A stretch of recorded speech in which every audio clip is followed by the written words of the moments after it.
we'll move on to the next incumbent, City Councilor at Large Anne Mahoney. Anne, welcome. Thank you very much. I'd like to thank you, Colin. I'd like to thank Quincy Dems for inviting us here tonight. And I, too, have a hard time saying Judy's last name, so congratulations to Judy.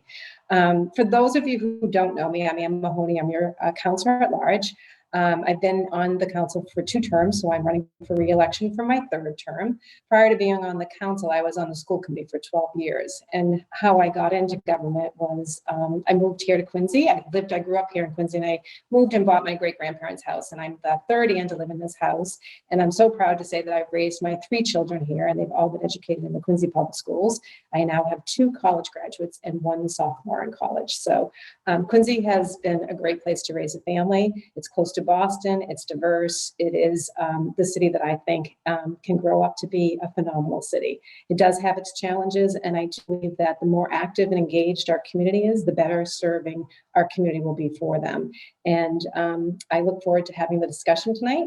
One of the things that I do think that I bring to the city council is I am and always will be independent and the voice of the city of Quincy. I make sure I listen to the constituents and I participate with them and help them in any way that I possibly can for them to achieve their goals so that we as a city can achieve all of ours. So that being said, I'd love to answer your questions, Colin.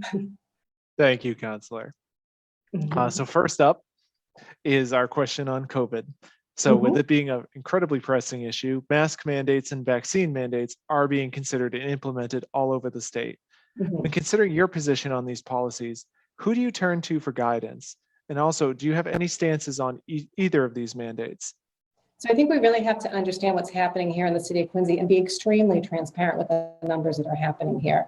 We were having daily updates, and I think now they're doing weekly updates, but we really should be staying engaged with our community, and that is part of our city government's responsibility. I'd like to see a little bit more of, or hear more from our Department of Health and what's going on there. I know that they work with Manat Health, but we also hear from the governor in regards to that. And when it came to the schools, when it came to mask mandates, I do agree that it was forced on communities to make that decision when in fact it should be the state, because public schools are public schools throughout our whole state. And currently right now there's a mandate in the public schools saying that until they reach 80% vaccination, they will have to stay with the masks. As far as vaccination goes, my family is vaccinated. We are all vaccinated. I have 94 and 91-year-old parents, so they're all vaccinated, and we're very cautious when it comes to that. So when I do go into stores, I tend to mask. I tend to follow more restrictive things like that because I want to make sure that people are comfortable around you. And when I go to work, and I do work full time during the day, and I am back in Boston 1 day a week. Boston does have a mandate for masks.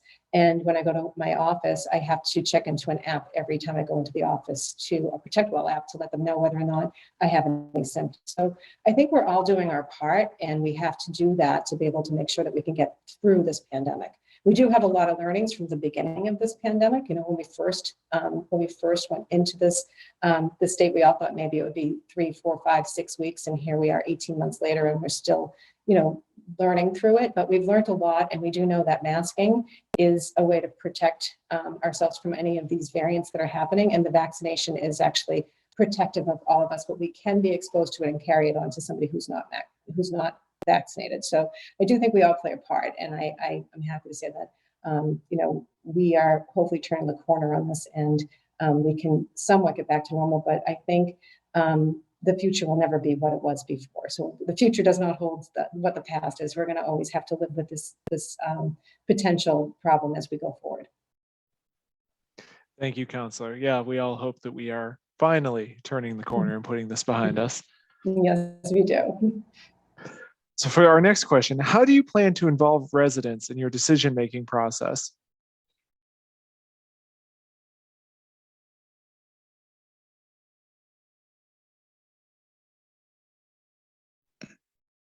Councilor Mahoney, are you still with us? You're according to Zoom, you're experiencing some bandwidth issues. I am. I'm so sorry about that. So it looks like my internet's unstable, and I'm on my hotspot, so I'm not sure what's happening, but I missed the question. So if you could repeat. Oh, I'm so sorry. I'll repeat. How do you plan to involve residents in your decision-making process for our city? So I've been elected office for quite some time. I've done things such as city tours to go around and listen to people to find out what their concerns are, whether it was on the schools, or on the council. I have always actively engaged with the community, because I think that is how we build a strong community in the city of Quincy, is knowing what people want and how we can form our community to reflect the people who live here. So I will say that the pandemic did create a bit of a havoc for that, because we were not able to do things in person. I do take phone calls, Zoom calls, emails. I answer everybody any way they communicate to me. I'm on social media. But one of the things that I did do that's a little different this year is I started a podcast. And the reason why I started the podcast, because it was, a lot of people don't read the newspaper or actively engage in social media. So the podcast gives an opportunity for us to reflect on what's happening currently in Quincy and currently in our community. And we really do try to be open and honest about the things we're reading in the newspaper, what's happening on the city council, and share with people the thoughts and of things that are happening. We have listeners' mail, so people can actually write into us, and whether it was, in the case of Quincy College, there were people who really felt that Quincy College needs to stay here because it was a great thing for them, or people thought that it should not be any longer part of Quincy, but maybe part of the state. We read both of those. And we really try to be neutral on those stances, but really listen to what people are saying, so it can actively guide me as their elected official. Understood. Thank you, Councilor. Next up, we have our traffic question. With traffic and congestion on our streets increasing, would you be in favor of residents becoming more involved in traffic planning and patterns? I'm always in favor of having our community involved in the things that we're doing. However, one of the things that we absolutely have to do is, no matter what we're listening to and whatever we're implementing, we have to enforce it. And that's one of the things that's really very frustrating at Quincy, because oftentimes we engage and we may try to change something, but the enforcement of what we're changing isn't happening. So the behavior doesn't change. So frustration follows. So if the community is actually actively engaged and something actually happens and we're not enforcing it, it's not ending in the way that we're hoping these things do. I know there was a problem, I think 2 years ago, where the TPAL was going to do a study on a couple of streets, making them one way, and they didn't actively engage in the community, and that didn't end well. It ended up being that they reversed course because they learned from their maybe their suggestions of just going ahead and trying something without actively engaging in the community. Because if you change one street to one way and not the other streets, the pattern doesn't change, it just moves the problem down the street. So we have to actually look at things in a whole, but then also engage with the community to make sure that we're doing things that are going to be able to be positive impacts to the way that traffic is flowing through our communities. The other thing that we really have to focus on is, we do have bikers on the street, walkers on our street, and we have traffic on our street. So we really need to make sure that our streets are safe for everybody that's actively moving around our city, and to make it so that we can move through our city. So we do have to make sure that we're educating people on the proper uses of our street as well. Maybe that might be people who are biking or even walking. What streets are safer than others? What's the safest street paths to walk on, say, for kids to be walking to school? So I'm all in favor of doing those things, but we have to actually engage in the community and make sure that they understand if there is a change in these things, what the changes are and what the implications will be if they don't follow those changes. Thank you, Councilor. Our next question: do you think that applicants' plans and information for action before the City Council should be placed online for examination by the residents of Quincy before action by the City Council is taken? Absolutely. I'm going to say this again. Absolutely. And that's not just in the City Council. That's also on our zoning. It's on our Conservation Committee. Any place that we have public hearings, public input, the public should be able to see and actively look at without having to search in the deep files of the website to find these things. Because oftentimes we're told this information is available for them, but they can't find it, and it's not easy for them to find it. And if somebody wants to come pick it up, they should also be able to come pick up the information at City Hall as well.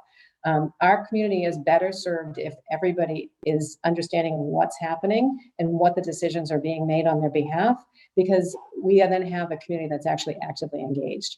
I'll use development as something that's not happening right now, and some of that stuff is coming before City Council. And people just don't always know what's happening and how it's going to impact them until after the vote happens, and it's very discouraging to business owners and to individuals within neighborhoods. So yeah, I think we absolutely have to be more transparent about what we're doing at Quincy, and really think about how it's going to impact the people who live here, so that we can grow together. Thank you, Councilor. Our next question has to do with terms. Do you think City Council terms should be 4 years, matching the mayor and school committee?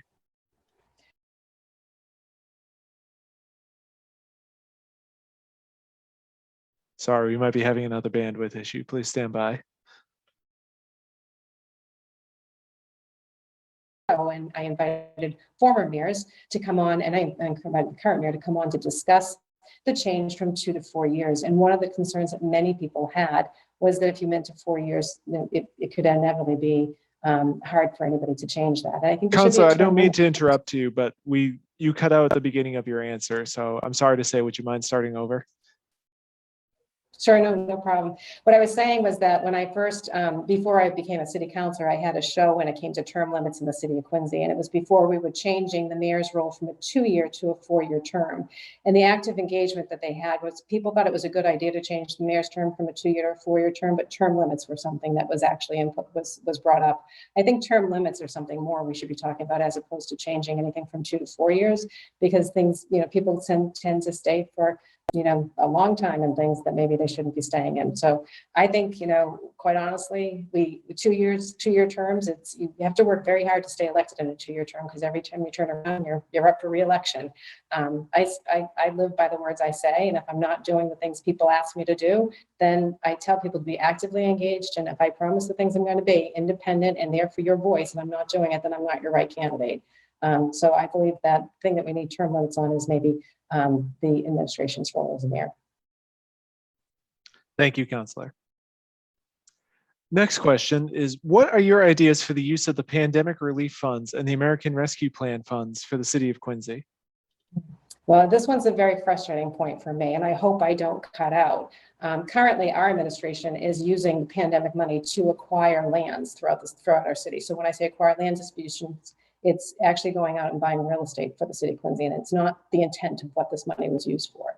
Currently, so far, we've purchased, I believe, 4, if not 5 properties: the Monroe Building, a marina, the Verk Building, and a home on Central Street. At least 4 properties have been purchased with the COVID money. As far as I know, those are not the proper uses, at least in the way that the guidelines were suggested. Other communities, other leaders, true leaders, are showing their path by actually having public hearings and allowing the public to participate in how the monies are being spent. One of the things that I definitely think that we should be preparing for is, in the case that, God forbid, we don't turn the corner. I mean, this money is around for the next 3 years to help rebuild our community. Another thing that the city of Quincy is using their COVID money for is to pay salaries for people. And I'm not talking about premium pay for teachers or firefighters or police, but actual people their full salaries are being paid out of COVID money, and that is not a proper use for that either. So yes, I do think that we should be, and I did applaud, and I called and personally thanked Councilor Andronico for putting that resolve forward. Unfortunately, the administration seems to think that it's not something that they need to respond to the city of Quincy or even to the city council in regards to how the money is being spent. And that's a very big disappointment to not only to all of the residents who are looking for answers. Yeah, it's shocking stuff. For our next question, this will probably be, well, actually, Councilor, let me put it to you. We have about 90 seconds left. Would you like to do another question or begin your closing statement? I take another question. Hopefully I can be brief. Very good. Our next question, how would you envision making our city a more environmentally sustainable community? Yeah, so we actually have to start again, when we're purchasing vehicles, they should be hybrid vehicles. And we actually have to really, when we're cutting down trees with no tree plan. So one of the things that we should really be doing is focusing on how we can make more investments into the green initiative to make sure that we're putting the right trees in the right kind of plantings in the right places so that we can avoid any kind of flood problems that we're having.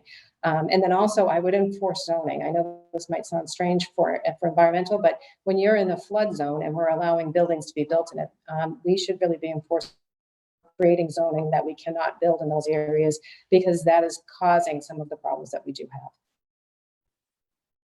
Thank you, Councilor. Your closing statement, please. Thank you very much. I want to thank the Quincy Dems for hosting this evening. And I want to thank all the people who are tuning in. And I'm going to ask all of you to do me a favor. The way elections work and the way we can get people out is you have to call your friends, your neighbors, your family, and everybody you know in Quincy and ask them to come out on November 2nd. The turnout was dismal when it was for the primary, and I'm asking this because it is not a mayoral race this year. So I'm asking for all of you to encourage people to come out and vote on November 2nd. And if you would consider voting for me, I greatly appreciate it, but just get everybody out that you know any way you can to vote. And I thank you very much. And I do look forward to, and I hope I can earn all of your votes so that I can be back here representing the city of Quincy as your councilor at large, so that I can continue to ask the questions that I believe you want to have asked. Thank you, Councilor Mahoney.